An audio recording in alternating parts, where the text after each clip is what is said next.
ನಮಸ್ಕಾರ. ಈ ದಿನ ಕರ್ನಾಟಕ ಇತಿಹಾಸ ಪೂರ್ವಕಾಲದ ಇತಿಹಾಸದ ಬಗ್ಗೆ ನಾನು ಅಥವಾ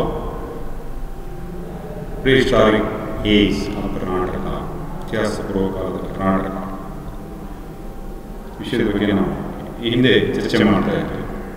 ಅಂದರೆ ಇತಿಹಾಸಕ್ಕಿಂತ ಪೂರ್ವದಲ್ಲಿ ಬರವಣಿಗೆಗಳು ಆರಂಭವಾಗುವ ಪೂರ್ವದ ಕಾಲವನ್ನು ಇತಿಹಾಸ ಪೂರ್ವಕಾಲ ಅಂತ ಕರೀತೀವಿ. ಕರ್ನಾಟಕದಲ್ಲೂ ಕೂಡ ಇತಿಹಾಸ ಪೂರ್ವಕಾಲದ ಆದಿಮಾನವ ನೆಲೆಗಳು ಈ ಕೃಷ್ಣ ಮತ್ತು ಅದರ ಉಪನದಿಗಳಾದ ಘಟಪ್ರಭಾವ, ಮಲಪ್ರಭಾವ, ಭೀಮಾ ನದಿಗಳ ಮೇಲೆ, ತುಂಗಭದ್ರಾ ನದಿಗಳ ಮೇಲೆ, ಕಾವೇರಿ ನದಿ ಕೊಳದಲ್ಲಿ ಕಂಡುಬರತಕ್ಕಂಥದ್ದು ನಾವು ನೋಡ್ತಾ ಹೋಗ್ತೀವಿ. ವಿಶೇಷವಾಗಿ ಈ ಸಂದರ್ಭದಲ್ಲಿ ಕಲ್ಲಿನ ಆಯುಧಗಳನ್ನು ಆದಿಮಾನವ ಬಳಕೆ ಮಾಡಿಕೊಂಡಿರುವುದನ್ನು ಶಿಲಾಯುಗ ಅಂತೇಳಿ ಕರೀತಕ್ಕಂಥದ್ದನ್ನು ನಾವು ಹಿಂದೆ ಚರ್ಚೆ ಮಾಡಿದ್ವಿ. ಈ ಶಿಲಾಯುಗದಲ್ಲಿ ಆಗಿರತಕ್ಕಂಥ ಬದಲಾವಣೆಗಳ ಆಧಾರದ ಮೇಲೆ ಮತ್ತು ಆಯುಧಗಳ ಸ್ವರೂಪದ ಆಧಾರದ ಮೇಲೆ ಶಿಲಾಯುಗದ ಕಾಲವನ್ನು ಹಳೆಯ ಶಿಲಾಯುಗ, ಮಧ್ಯ ಶಿಲಾಯುಗ ಮತ್ತು ನವಶಿಲಾಯುಗ ಅಂತೇಳಿ ವಿಂಗಡಣೆ ಮಾಡುತ್ತೀವಿ. ಆನಂತರ ಲೋಹದ ಬಳಕೆ ಪ್ರಾರಂಭವಾದ ನಂತರದಲ್ಲಿ ಆದಿಮಾನವನ ಸಂಸ್ಕೃತಿಯನ್ನು ನಾವು ಮೆಗಾಲಿಥಿಕ್ ಏಜ್ ಅಂತೇಳಿ ಕೂಡ ನಾವು ಚರ್ಚೆ ಮಾಡಿದ್ವಿ. ವಿಶೇಷವಾಗಿ ಹಿಂದಿನ ಕ್ಲಾಸಲ್ಲಿ ನಾವು ಹಳೆಯ ಶಿಲಾಯುಗ ಮತ್ತು ಮಧ್ಯ ಶಿಲಾಯುಗದ ಬಗ್ಗೆ ನಾವು ಚರ್ಚೆ ಮಾಡಿದ್ವಿ. ಇವತ್ತು ಮುಖ್ಯವಾಗಿ ನವಶಿಲಾಯುಗ ಕಾಲದ ಆದಿಮಾನವನ ಸಂಸ್ಕೃತಿ ಮತ್ತು ಜನಜೀವನದ ಬಗ್ಗೆ ನಾವು ಇವತ್ತು ಚರ್ಚೆ ಮಾಡಿ. ವಿಶೇಷವಾಗಿ ಕರ್ನಾಟಕದಲ್ಲಿ ನವಶಿಲಾಯುಗದ ಅತಿ ಹೆಚ್ಚು ನಿವೇಶನಗಳು ನಮಗೆ ಕಂಡುಬರುತ್ತವೆ. Karnataka is the home of Neolithic sites. ನೂತನ ಶಿಲಾಯುಗದ ಅನೇಕ ನಿವೇಶನಗಳು ಈ ಕೃಷ್ಣಾ ನದಿಯ ದಂಡೆಯ ಮೇಲೆ, ಭೀಮಾ ನದಿಯ ದಂಡೆಯ ಮೇಲೆ, ಘಟಪ್ರಭಾ, ಮಲಪ್ರಭಾ, ತುಂಗಭದ್ರಾ, ಕಾವೇರಿ ನದಿ ಕೊಳದಲ್ಲಿ ಯಥೇಚ್ಛವಾಗಿ ನಮಗೆ ನವಶಿಲಾಯುಗದ ಆದಿಮಾನವ ನೆಲೆಗಳು ನಮಗೆ ಕಂಡುಬರತಕ್ಕಂಥದ್ದನ್ನು ನಾವು ಗುರುತಿಸ್ತಾ ಹೋಗ್ತೀವಿ. ಈ ನವಶಿಲಾಯುಗದ ನಿವೇಶನಗಳು ನಮಗೆ ಎಲ್ಲೆಲ್ಲಿ ಪ್ರಮುಖವಾಗಿ ಕಂಡು ಬಂದಿದೆ ಅಂತ ನಾವು ನೋಡ್ತೇವೆ.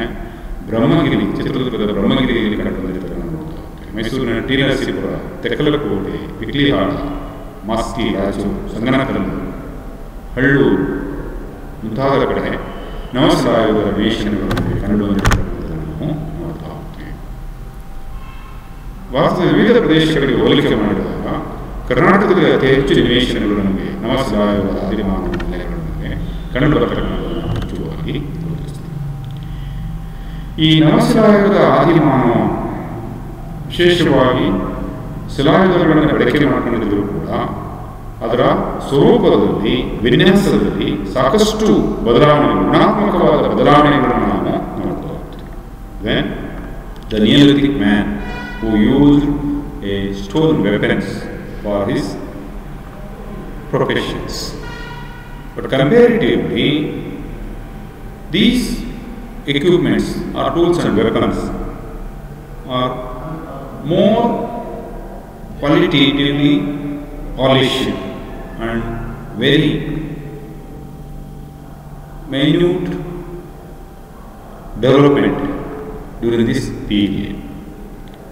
ಈ ಕಾಲಘಟ್ಟದಲ್ಲಿ ಬಳಕೆ ಮಾಡಿರ್ತಕ್ಕಂಥ ಪ್ರಮುಖ ಆಯುಧಗಳು ಯಾವುದು ನೋಡ್ತದೆ. ಆಕ್ಸ್, ಕೊಡಲಿಗಳು, ಪಾಯಿಂಟ್ಸ್, ಸಣ್ಣದಾಗಿರ್ತಕ್ಕಂಥ ಮನುಷ್ಯಾಗಿರ್ತಕ್ಕಂಥ ಪಾಯಿಂಟ್ಸ್ಗಳು, ಪೌಂಡರ್ಸ್, ಹಾರೆ, ಗ್ರೈಂಡರ್ಸ್, ರುಬ್ಬುವ ಕಲ್ಲುಗಳು, ಸ್ಲಿಂಗ್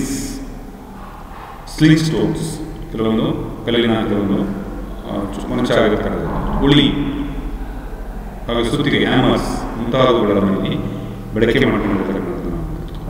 ವಿಶೇಷ ಅಂದರೆ ಕಾವುಗಳನ್ನು ಹಾಕತಕ್ಕಂಥದ್ದು, ಬರೀ ಆಯುಧಗಳು ಕಲ್ಲನ್ನು ಅಷ್ಟೇ ಅಲ್ಲ, ಅದು ಬೇಕಾಗಿದ್ದ ಹಿಡಿಕೆಗಳನ್ನು ಹಾಕೊಂಡು ಆಯುಧಗಳನ್ನು ಬಳಕೆ ಮಾಡತಕ್ಕಂಥ ಒಂದು ಪರಿಜ್ಞಾನವನ್ನು ನವಶಿಲಾಯುಗದ ಆದಿಮಾನವ ಬಳಕೆ ಮಾಡಿಕೊಂಡಿರ್ತಾರೆ. ಈ ಕಾಲಘಟ್ಟದಲ್ಲಿ ಕಲ್ಲಿನ ಆಯುಧಗಳ ಜೊತೆ ಪ್ರಾಣಿಯ ಮೂಳೆಗಳನ್ನು ಕೂಡ, ಬೋನ್ಸನ್ನು ಕೂಡ ಆಯುಧಗಳನ್ನಾಗಿ ಮಾಡಿಕೊಂಡಿರ್ತಕ್ಕಂಥದ್ದು. ಪ್ರಾಣಿಗಳ ಕೊಂಬನ್ನು ಅಥವಾ ಎಲುಬುಗಳನ್ನು ಕೂಡ ವಿವಿಧ ರೀತಿಯ ಆಯುಧಗಳನ್ನಾಗಿ ಬಳಕೆ ಮಾಡಿಕೊಂಡಿರ್ತಕ್ಕಂಥದ್ದನ್ನು ನಾವು ಉದಾಹರಣೆ ಸಣ್ಣ ಸಣ್ಣ ಮೀನಿನ ಗಾಳ ಮುಂತಾದವು. ಅವರ ಜೊತೆಗೆ ತಾಮ್ರವನ್ನು ಕೂಡ ಈ ಸಂದರ್ಭದಲ್ಲಿ ಬಳಕೆ ಮಾಡಲಾಗುತ್ತದೆ. ಹೊಸ ಶಿಲಾಯುಗ, ನವಶಿಲಾಯುಗದ ಅವಧಿಯಾಗಿ ನನಗೆ ತಾಮ್ರದ ಬಳಕೆ ತಿಳಿದಿದ್ದರಿಂದ ತಾಮ್ರದ ಉತ್ಪಾದನೆಯನ್ನು ಕೂಡ ಆರಂಭಿಸಿ ಕೆಲವೊಂದು ಆಯುಧಗಳನ್ನು ತಾಮ್ರದಿಂದ ಕೂಡ ತಯಾರಿಸಿ ಮಾಡಿರ್ತಕ್ಕಂಥದ್ದನ್ನು ನಾವು ಮುಖ್ಯವಾಗಿ ಗುರುತಿಸ್ತಾ ಹೋಗ್ತೀವಿ. ನೆಕ್ಸ್ಟ್ ಆಗಿದೆ ನವ ಶಿಲಾಯುಗದ ಆದಿಮಾನವ ಜನಜೀವನ ಹೇಗಿತ್ತು ಅಂತ ನಾವು ನೋಡಿದ್ರೆ, man in this Era had many changes. ಈ ಕಾಲಘಟ್ಟದಲ್ಲಿ ಸಾಕಷ್ಟು ಬದಲಾವಣೆಗಳನ್ನು ನಾವು ನೋಡ್ತಾ ಹೋಗ್ತೀವಿ. ವಿಶೇಷವಾಗಿ ಅಲೆಮಾರಿಯಾಗಿರ್ತಕ್ಕಂಥ ಆದಿಮಾನವ ಹಳೆ ಶಿಲಾಯುಗದ ಕಾಲದಲ್ಲಿ ಪ್ರಾಣಿಗಳಿಂದ ಭಿನ್ನವಾಗಿ ಗುಂಪು ಗುಂಪಾಗಿ ಮರದ ಪಟ್ಟಣಗಳಲ್ಲಿ ಬೇರೆಗಳಲ್ಲಿ ವಾಸವಾಗಿಕೊಂಡು ಬೇಟೆಯಾಡಿಕೊಂಡು ಹಣ್ಣಾಂಬರಗಳನ್ನು ಸಂಗ್ರಹಿಸಿ ಜೀವನ ಮಾಡ್ತಕ್ಕಂಥವನು, ಹಸಿ ಬೇಟೆಗಳನ್ನು ಕೊಂಡುತಕ್ಕಂಥವನು. ಮತ್ತೆ ಶಿಲಾಯುಗದಲ್ಲಿ ಅಗ್ನಿಯ ಆವಿಷ್ಕಾರದೊಂದಿಗೆ ಬೇಯಿಸಿ ತಿಂತಕ್ಕಂಥದ್ದನ್ನು ಕಲಿತಾರೆ, ಪ್ರಾಣಿಗಳನ್ನು ಸಾಕತಕ್ಕಂಥದ್ದನ್ನು ಆರಂಭಿಸ್ತಾರೆ. ಹಾಗೆಯೇ ನೂತನ ಶಿಲಾಯುಗದಲ್ಲಿ ಸಾಕಷ್ಟು ಬದಲಾವಣೆಗಳು. ಆಹಾರ ಸಂಗ್ರಹಣೆಯಿಂದ ಆಹಾರ ಉತ್ಪಾದನೆಯನ್ನು ಆರಂಭಿಸ್ತಾನೆ. ಅಲೆಮಾರಿ ಜೀವನದಿಂದ ಶಾಶ್ವತವಾಗಿ ಒಂದೆಡೆ ನೆಲೆಸಲಿಕ್ಕೆ ಪ್ರಾರಂಭಿಸ್ತಾನೆ. ಉಡುಗೆ ತೊಡುಗೆಗಳನ್ನು ತೊಡಲಿಕ್ಕೆ ಪ್ರಾರಂಭಿಸತಕ್ಕಂಥ ಕೂಡ ನಾವು ಮುಖ್ಯವಾಗಿ ಸಾಕಷ್ಟು ಬದಲಾವಣೆಗಳು ನಮ್ಮ ಶಿಲಾಯುಗದಲ್ಲಿ ನಾವು ನೋಡಲಿಕ್ಕೆ ಸಾಧ್ಯವಿದೆ. ವಿಶೇಷವಾಗಿ ಈ ಸಂದರ್ಭದಲ್ಲಿ ಸಾಕು ಪ್ರಾಣಿಗಳನ್ನು ಸಾಕ್ತಕ್ಕಂಥದ್ದು ಪಶುಪಾಲನೆ, ಅನಿಮಲ್ ಹಸ್ಬೆಂಡ್ರಿ, ಪಶುಪಾಲನೆಯನ್ನು ಒಂದು ಪ್ರಮುಖ ಬದಲಾವಣೆ ಅಂತ ಕೂಡ ನಾವು ಪ್ರಾಣಿಗಳನ್ನು ಸಾಕ್ತಕ್ಕಂಥದ್ರಲ್ಲಿ ಪ್ರಾರಂಭಿಸ್ತಾರೆ.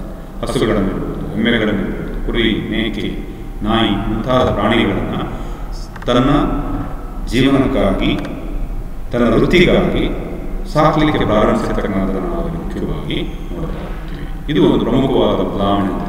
ಪಶುಪಾಲನೆ ಈ ಸಂದರ್ಭದಲ್ಲಿ ಒಂದು ಪ್ರಧಾನ ವೃತ್ತಿಯಾಗಿ ಬೆಳೆದುಕೊಂಡು ಬಂದಿರತಕ್ಕಂಥದ್ದು. ಎರಡನೇದು ವ್ಯವಸಾಯ. ನದಿ ಬಯಲುಗಳಲ್ಲಿ ನೆಲೆಸಿರ್ತಕ್ಕಂಥ ನವಶಿಲಾಯುಗದ ಆದಿಮಾನವ ಬೇಸಾಯವನ್ನು ಪ್ರಾರಂಭಿಸಿರ್ತಕ್ಕಂಥದ್ದು ನಾವು ನೋಡ್ತಾ ಹೋಗ್ತೀವಿ. ರಾಗಿ, ಹಾಸ್ರೆ, ಹುರುಳಿ, ಗೋಧಿ, ಹತ್ತಿ ಮುಂತಾದ ಧಾನ್ಯಗಳನ್ನು ಬೆಳೆಯಲಿಕ್ಕೆ ಪ್ರಾರಂಭಿಸಿರ್ತಕ್ಕಂಥದ್ದು ನಾವು ನೋಡ್ತಾ ಹೋಗ್ತೀವಿ. ಈ ನವಶಿಲಾಯುಗದ ನಿವೇಶನಗಳಲ್ಲಿ ಕಂಡು ಬಂದಿರತಕ್ಕಂಥ ಒಳವಡಿಕೆಗಳಲ್ಲಿ ಈ ಕೆಲವೊಂದು ಕೃಷಿ ಆಧಾರಿತ ಧಾನ್ಯಗಳ ಅವಶೇಷಗಳು ಲಭ್ಯವಾಗಿರತಕ್ಕಂಥ. ಈ ಹಿನ್ನೆಲೆಯಲ್ಲಿ ಕೃಷಿ ಕೂಡ ಒಂದು ಪ್ರಧಾನ ವೃತ್ತಿಯಾಗಿತ್ತು ಅನ್ನೋದನ್ನು ಸೂಚಿಸ್ತಕ್ಕಂಥ ಮಡಕೆಗಳ ಮೇಲೆ ಇರತಕ್ಕಂಥ ಚಿತ್ರಗಳು ಕೂಡ ಇದನ್ನು ದೃಢಪಡಿಸ್ತಕ್ಕಂಥದ್ದನ್ನು ನಾವು ಮುಖ್ಯವಾಗಿ ನೋಡ್ತಾ ಹೋಗ್ತೀವಿ. ಆನಂತರದಲ್ಲಿ ಮೂರನೇದಾಗಿ ಮಡಕೆ ತಯಾರಿಕೆ, making of wheel made painted pottery. ಮಧ್ಯಶಿಲಾಯುಗದಲ್ಲಿ ಮಡಕೆಗಳನ್ನು ಮಾಡಲಿಕ್ಕೆ ಪ್ರಾರಂಭಿಸ್ತಾರೆ. ಅದರ ಕೈಯಿಂದ ಮಡಕೆಗಳನ್ನು ಮಾಡ್ತಿದ್ದಾರೆ. ಅದು ನವಶಿಲಾಯುಗದಲ್ಲಿ ಮಡಕೆಗಳ ತಯಾರಿಕೆಗಾಗಿ ತಿಗಲಿ ಏನಾದರೂ ಚಕ್ರವನ್ನು ಬಳಕೆ ಮಾಡಿಕೊಂಡು ಮಡಕೆಗಳನ್ನು ತಯಾರಿಸಿ ವಿವಿಧ ವಿನ್ಯಾಸದ ವಿವಿಧ ಗಾತ್ರದ ಮಡಕೆಗಳನ್ನು, ಪೇಂಟೆಡ್ ಗ್ರೇವೇರ್ ಪಾಟ್ರಿ, ಬೂದು ಬಣ್ಣದ ಮಡಕೆಗಳು, ಕೆಂಪು ಬಣ್ಣದ ಮಡಕೆಗಳು, ಬ್ಲಾಕ್ ಪೇಂಟೆಡ್ ಪಾಟ್ರಿ, ಕಪ್ಪು ಬಣ್ಣದ ಮಡಕೆಗಳನ್ನು ತಯಾರಿಸಿ ಅವುಗಳ ಮೇಲೆ ರೇಖಾಚಿತ್ರಗಳನ್ನು ರಚನೆ ಮಾಡಿರ್ತಕ್ಕಂಥದ್ದು ನಾವು ಅಲ್ಲಿ ನೋಡ್ತಾ ಹೋಗ್ತೀವಿ. ವಿಶೇಷವಾಗಿ ಈ ಮಡಕೆ ತಯಾರಿಕೆ ಇನ್ನೊಂದು ಪ್ರಧಾನ ಉದ್ಯೋಗವಾಗಿ ವಹಿಸಿದೆ. ಯಾಕಂದರೆ ತಾನು ಬೆಳೆದಿರ್ತಕ್ಕಂಥ ಧಾನ್ಯಗಳನ್ನು ಸಂಗ್ರಹಿಸಲಿಕ್ಕೆ ಅಥವಾ ತಾನು ಬೆಳೆದಿರ್ತಕ್ಕಂಥ ಆಹಾರಗಳನ್ನು ಬೇಯಿಸಿ ತಿನ್ನಲಿಕ್ಕೆ ಮಡಕೆಗಳ ತಯಾರಿಕೆಯನ್ನು ಕಂಡುಕೊಂಡಿರ್ತಕ್ಕಂಥ. ಹೀಗೆ ತಿಗರಿಯಿಂದ ಅಥವಾ ಚಕ್ರದಿಂದ ಮಾಡಿರ್ತಕ್ಕಂಥ ಮಡಕೆಗಳನ್ನು ಸುಟ್ಟು ಹಿಡಿಸಿಕೊಳ್ಳತಕ್ಕಂಥ ಒಂದು ತಾಂತ್ರಿಕತೆಯನ್ನು ಕಂಡುಕೊಂಡಿರ್ತಕ್ಕಂಥದ್ದು ನಾವು ಅಲ್ಲಿ ನೋಡ್ತಾ ಹೋಗ್ತೀವಿ. ಇದರ ಜೊತೆಗೆ ಬೇಟೆಗಾರಿಕೆ, ಮೀನುಗಾರಿಕೆ ಇವುಗಳು ಕೂಡ ಅವನ ಇನ್ನಿತರ ವೃತ್ತಿಗಳಾಗಿರ್ತಕ್ಕಂಥದ್ದು ನಾವು ಗುರುತಿಸ್ತೀವಿ. ಮೂಲ ವೃತ್ತಿಗಳಾಗಿರ್ತವೆ ಬೇಟೆಗಾರಿಕೆ ಮತ್ತು ಮೀನುಗಾರಿಕೆಯನ್ನು ಕೂಡ ಈ ಸಂದರ್ಭದಲ್ಲಿ ಮುಂದುವರಿಸಿಕೊಂಡು ಬಂದಿರತಕ್ಕಂಥದ್ದನ್ನು ನಾವು ಗುರುತಿಸ್ತಾ ಹೋಗ್ತೀವಿ. ಆನಂತರದಲ್ಲಿ ಏನು ಗುಹೆಗಳಲ್ಲಿ, ಮರದ ಪಟ್ಟಣಗಳಲ್ಲಿ ವಾಸಿಸ್ತಕ್ಕಂಥ ಆದಿಮಾನವ ತನ್ನ ವಾಸಕ್ಕಾಗಿ ಸಣ್ಣ ಸಣ್ಣ ಗುಡಿಸಲುಗಳನ್ನು ಕಟ್ಟಿಕೊಂಡು ಈ ನದಿ ಬಯಲು ಪ್ರದೇಶಗಳಲ್ಲಿ ರಾಯಚೂರು ಮುಂತಾದ ಸ್ಥಳಗಳಲ್ಲಿ ಲಭ್ಯವಾಗಿರತಕ್ಕಂಥ ನಿವೇಶನಗಳಿಂದ ಇಲ್ಲಿ ಗುಡಿಸಲುಗಳನ್ನು ಕಟ್ಟಿಕೊಂಡು ಸಾಲು ಮನೆಗಳನ್ನು ಕಟ್ಟಿಕೊಂಡು ವಾಸವಾಗ್ತಕ್ಕಂಥ ಒಂದು ಜೀವನ ಶೈಲಿಯನ್ನು ರೂಪಿಸಿಕೊಂಡಿರ್ತಕ್ಕಂಥದ್ದು, ಮನೆಗಳನ್ನು ಕಟ್ಟಿಕೊಂಡು ವಾಸವಾಗ್ತಕ್ಕಂಥದ್ದು, ಪರಿಜ್ಞಾನವನ್ನು ಹೊಂದಿರತಕ್ಕಂಥದ್ದನ್ನು ಅಲ್ಲಿ ನೋಡ್ತಾ ಹೋಗ್ತೀವಿ. ಇದರ ಜೊತೆಗೆ ಪ್ರಮುಖವಾಗಿ ಗಾಳಿ, ಮಳೆ, ಚಳಿಯಿಂದ ರಕ್ಷಣೆ ಮಾಡಿಕೊಳ್ಳಬೇಕಾಗಿ ಹತ್ತಿ ಮತ್ತು ಉಣ್ಣೆಯ ಬಟ್ಟೆಗಳನ್ನು ಧರಿಸಲಿಕ್ಕೆ ಪ್ರಾರಂಭಿಸಿರ್ತಕ್ಕಂಥದ್ದು ನಾವು ಗುರುತಿಸ್ತಾ ಹೋಗ್ತೀವಿ. ಮೊದಲು ಚರ್ಮವನ್ನು ಅಥವಾ ಮರದ ತೋಟಗಳನ್ನು ಅಥವಾ ಎಲೆಗಳನ್ನು, ಸೊಪ್ಪನ್ನು ತನ್ನ ದೇಹದ ರಕ್ಷಣೆಗಾಗಿ ಬಳಸ್ತಾ ಇದ್ದ. ಈಗ ಕ್ರಮೇಣವಾಗಿ ತನ್ನ ದೇಹ ರಕ್ಷಣೆಗಾಗಿ ಬಟ್ಟೆಯ ಉತ್ಪಾದನೆಯನ್ನು ಕೂಡ ಈ ನವಶಿಲಾಯುಗದಲ್ಲಿ ಪ್ರಾರಂಭಿಸಿರ್ತಕ್ಕಂಥದ್ದು ನಾವು ಮುಖ್ಯವಾಗಿ ಗುರುತಿಸ್ತಾ ಹೋಗ್ತೀವಿ.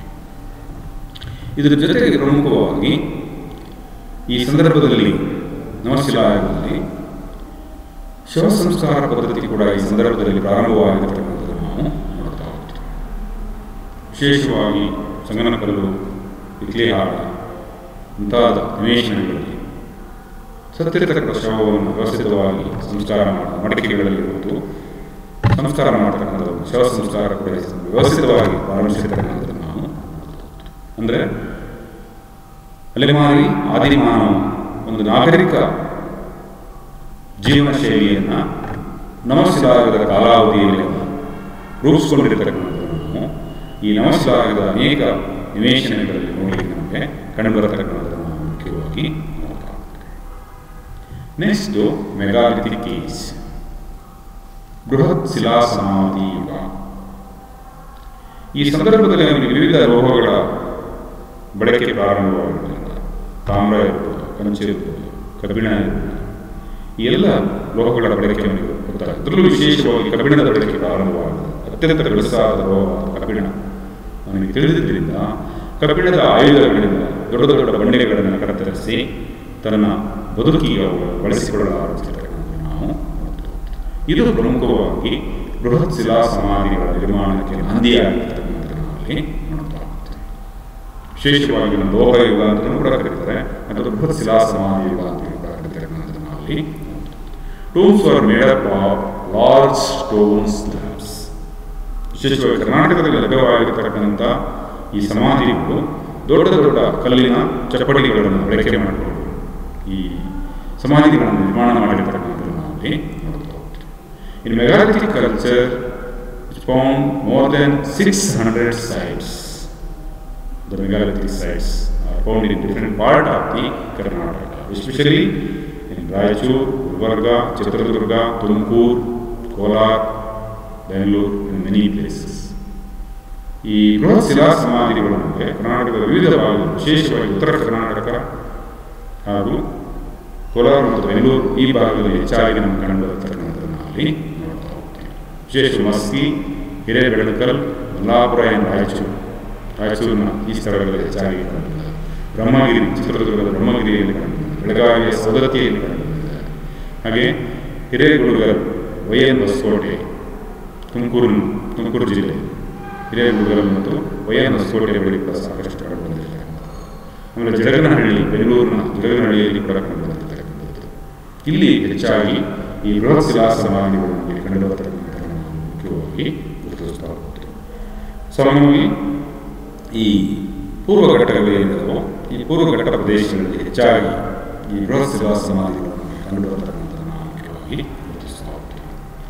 ವಿಶೇಷವಾಗಿ ಶವ ಸಂಸ್ಕಾರ ಬಹುಶಃ ಪುನರ್ಜನ್ಮದಲ್ಲಿ ಅವರಿಗೆ ನಂಬಿಕೆ ಉಂಟಾಗುವುದರಿಂದ ತಮ್ಮ ಪೂರ್ವಿಕರು, ತಮ್ಮ ಹಿರಿಯರು ಸ್ಮರಿಸಿಕೊಳ್ಳುವ ಸಲುವಾಗಿ ಈ ಸಮಾಧಿಗಳನ್ನು ನಿರ್ಮಾಣ ಮಾಡತಕ್ಕಂಥದ್ದು ಪರಿಕಲ್ಪನೆ ಕರ್ನಾಟಕದಲ್ಲಿ ಪ್ರಾರಂಭವಾದ ಆದಿ ಮಾನವನಲ್ಲಿ ಪ್ರಾರಂಭವಾಗಿರ್ತಕ್ಕಂಥದ್ದು ನಮಗೆ ನೋಡ್ತಾ ಹೋಗ್ತೇವೆ. ಅದರಲ್ಲೂ ವಿಶೇಷವಾಗಿ ತುಮಕೂರು ಜಿಲ್ಲೆಯಲ್ಲಿ ಸುಮಾರು 400ಕ್ಕಿಂತ ಹೆಚ್ಚು ಬೃಹತ್ ಶಿಲಾ ಸಮಾಧಿಗಳು ವೈಎನ್ ಹೊಸಕೋಟೆ ಇರ್ಬೋದು, ಹಿರೇಗುಡುಗಲ್ಲಿರ್ಬೋದು ಈ ಭಾಗದಲ್ಲಿ ಹೆಚ್ಚಾಗಿ ಕಂಡುಬಂದಿರ್ತಕ್ಕಂಥದ್ದನ್ನು ನಾವೇ ನೋಡ್ತಾ ಹೋಗ್ತೇವೆ. The early inhabitants of Karnataka knew the use of iron.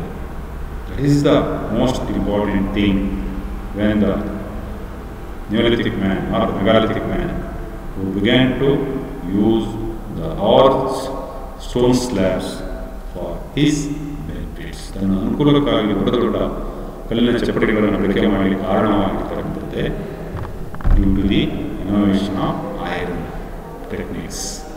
ಕಬ್ಬಿಣದ ತಂತ್ರಜ್ಞಾನವನ್ನು ಗೊತ್ತಾಗಿದ್ದರಿಂದ ದೊಡ್ಡ ದೊಡ್ಡ ಬಂಡೆಗಳನ್ನು ಕತ್ತರಿಸಿ ತನ್ನ ಬಳಕೆಗೆ ಬಳಕೆ ಮಾಡಿಕೊಳ್ಳಕ್ಕೆ ಸಾಧ್ಯವಾಗುತ್ತದೆ ನಾವು ನೋಡ್ತಾ ಹೋಗ್ತೇವೆ. For earlier than the north and iron weapons dating back to circa 1500 years. 1500ಕ್ಕಿಂತ ಪೂರ್ವದಲ್ಲಿನೇ ಕರ್ನಾಟಕದಲ್ಲಿ ಕಬ್ಬಿಣದ ಬಳಕೆ ಪ್ರಾರಂಭವಾಗಿತ್ತು ಅನ್ನೋದಕ್ಕೆ ಈ ಹಾವೇರಿ ಜಿಲ್ಲೆಯ ಹಳ್ಳೂರಿನಲ್ಲಿ, ಹಿರೇಕೆರೂರು ತಾಲೂಕಿನ ಹಳ್ಳೂರಿನಲ್ಲಿ ನಮಗೆ ಕಬ್ಬಿಣದ ಉಳುಮೆಗಳು ಕಂಡುಬಂದಿದೆ. ಇದು ಈ ಬೃಹತ್ ಶಿಲಾ ಸಮಾಧಿಗಳ ಬಳಕೆಗೆ ಮತ್ತು ಲೋಹ ಯುಗದ ಬೆಳವಣಿಗೆಗೆ ನಾಂದಿಯಾಗಿರ್ತಕ್ಕಂಥದ್ದನ್ನು ನಾವು ಮುಖ್ಯವಾಗಿ